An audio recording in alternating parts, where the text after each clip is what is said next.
বাংলাদেশ পাকিস্তান সম্পর্কের পরিবর্তন এখন ঢাকার রাজনীতিতে আলোচনার কেন্দ্রবিন্দুতে পরিণত হয়েছে।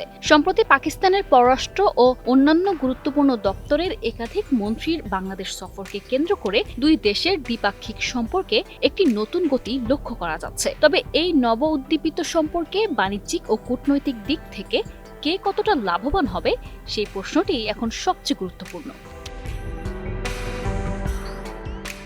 অন্যদিকে বাংলাদেশের মুক্তিযুদ্ধে গণহত্যা বা ৭১ প্রশ্ন অমীমাংসিত রেখে এই সম্পর্ক কতটা টেকসই বা স্থায়ী হবে সেই আলোচনাও সামনে এসেছে।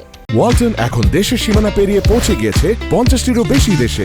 ওয়ালটন, ঘরে ঘরে বিশ্বজুড়ে। বাংলাদেশ পাকিস্তান সম্পর্কের ক্ষেত্রে এখনও কিছু অমীমাংসিত ইস্যু রয়ে গেছে, যা দুই দেশের মধ্যে পূর্ণ আস্থা গড়ে তোলায় বাধা হয়ে দাঁড়িয়েছে। বিশেষ করে বাংলাদেশের জনগণ কতটা এই সম্পর্ককে আস্থার চোখে দেখছে সেটি একটি গুরুত্বপূর্ণ প্রশ্ন হয়ে উঠেছে।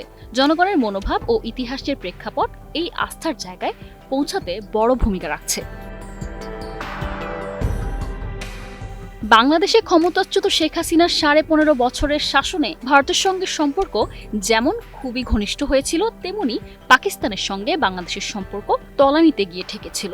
তবে গত বছরের ৫ই অগাস্ট রাজনৈতিক পট পরিবর্তনের পর বাংলাদেশ ও পাকিস্তান দুই দেশের দিক থেকে নতুন করে সম্পর্ক তৈরির চেষ্টা দেখা যায়। নতুন সম্পর্ক তৈরির ক্ষেত্রে বাংলাদেশের আগ্রহ দেখা যায়, তবে পাকিস্তানের আগ্রহ বেশি বলে মনে করছেন বিশ্লেষকরা।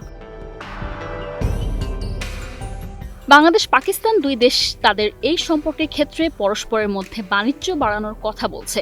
সেই লক্ষ্য থেকে ঢাকা করাচি সরাসরি ফ্লাইট চালু করা হচ্ছে। বাংলাদেশ চাল কিনছে পাকিস্তানের কাছ থেকে, তবে বিশ্লেষকেরা মনে করছেন এই দুই দেশের অর্থনৈতিক দিক থেকে একে অপরের জন্য সেভাবে অবদান রাখার সুযোগ নেই।